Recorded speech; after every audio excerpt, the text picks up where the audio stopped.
Objet nombre, SCP-108. Cavité nasale extradimensionnelle. Classe, sûr. Procédure de confinement spéciale, SCP-108 est entièrement confiné par le sujet 108A1. Le sujet 108A1 doit être confiné dans une cellule de confinement standard de 3M×3M, meublée selon les requêtes du sujet, à l'exception des objets compromettant la sécurité. Le sujet est libre de quitter la cellule, de se promener librement et de manger dans la cantine principale. Des examens médicaux doivent être menés quotidiennement, les filtres sont à changer si nécessaire. Description: SCP-108 est accessible par les narines du sujet 108A1. Le sujet est une femme afro-américaine de 51 ans voire addendum 108A1 qui était auparavant caissière à un petit magasin d'électronique local à dans le Kentucky. Depuis le SCP-108 est logé au site 17.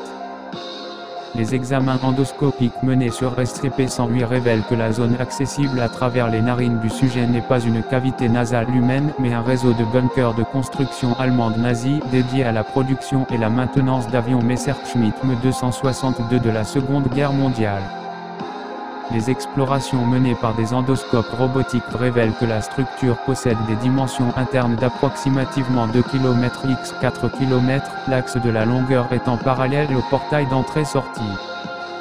Alors que l'exploration est loin d'être terminée, on suppose que SCP-108 contiendrait des centaines d'appareils en phase de construction ainsi que 3 avions prêts au combat. Il y a également une grande quantité de restes humains dans le complexe, particulièrement concentrés autour du portail d'entrée-sortie, avec des cadavres d'officiers nazis, de soldats, de membres des jeunesses hitlériennes, et de civils probablement des esclaves ukrainiens, tous dans un état de décomposition avancée. Des indices d'un combat armé près du dit portail soutiennent l'hypothèse que le personnel militaire allemand fut submergé par les civils, et fut tué dans la confusion qui s'ensuivit. Certains cadavres montrent des signes de cannibalisme. L'exploration est poussée et des LED à haute tension sont déployés. Les examens endoscopiques de l'intérieur de SCP-108 révèlent une grande porte de hangar sur laquelle on peut voir une sorte de double sas avec des portes suffisamment grandes pour laisser passer 2 aéronefs complets. Une chaîne de production admettant les appareils endommagés et les livraisons est située sur un côté de la porte et une chaîne similaire leur permet de sortir de l'autre côté. Tourner la tête de l'endoscope de 180 degrés révèle le chemin emprunté comme une zone totalement noire au bout de laquelle se trouvent 2 trous en forme de narine. L'un des trous est connecté à la narine admettant l'endoscope, l'autre est connecté à l'intérieur d'une cavité nasale humaine. Les tests ADN permettent d'établir que la cavité nasale appartienne au sujet 108A1. La zone noire est impénétrable et absorbe toutes les longueurs d'onde de lumière que l'endoscope est capable de projeter. Elle est également élastique et se tord lorsqu'on la sonde. Apparemment, le système de portail est une structure unique à 3 chemins. Désignons le monde extérieur A, l'intérieur de l'usine B et la cavité nasale du sujet C. Tout y compris lumière et gaz venant de A arrivent en B, les objets partant de B arrivent en C, les objets partant de C arrivent en A. Il est supposé qu'en 1944, C et A étaient l'intérieur et l'extérieur d'un double hangar à Tempelhof, à en déduire de l'architecture des portes de hangar d'Addendum 108A1. Le sujet raconte s'être entraîné dans le but de pouvoir effectuer le tour de magie nommé le schnock humain, afin d'assurer le rôle de clown à la fête d'anniversaire d'un enfant. Après s'être enfoncé un clou en acier inoxydable de 4 cm de long dans la cavité nasale, elle lâcha accidentellement le bout du clou et il tomba dans son nez.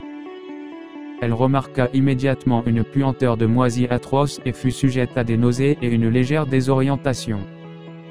Se moucher n'eut aucun effet et ne montra aucune perte de tissu. Elle était capable de respirer normalement par le nez.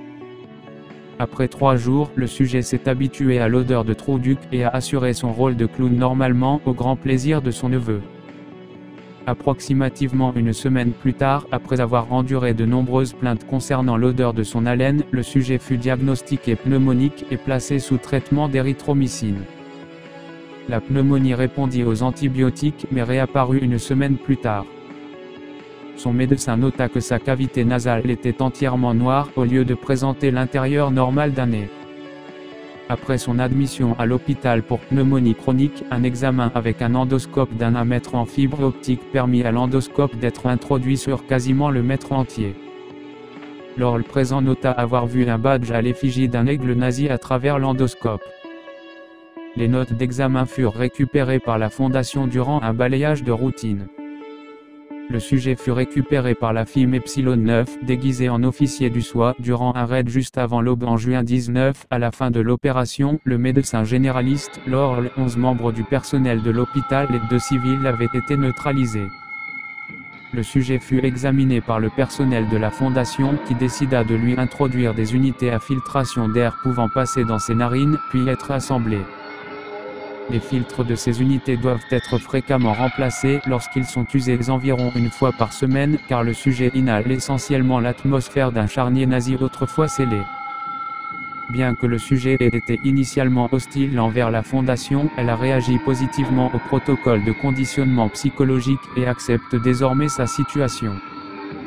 Un plan a été proposé consistant en la sauvegarde de toutes les données critiques de la Fondation du site 62 dans SCP-108. Les données pourraient alors être recopiées sur des cartes Micros ou d'autres médias non volatiles similaires et insérées dans les narines du sujet, à condition d'avoir un moyen sûr de loger le sujet dans l'éventualité d'un scénario de classe EXP. Les recherches continuent dans le but de trouver un moyen de déplacer l'entrée du portail dimensionnel depuis les narines du sujet dans un autre endroit et de découvrir la localisation physique du bunker afin de déterminer si un accès alternatif est possible. Le clou n'a à ce jour pas été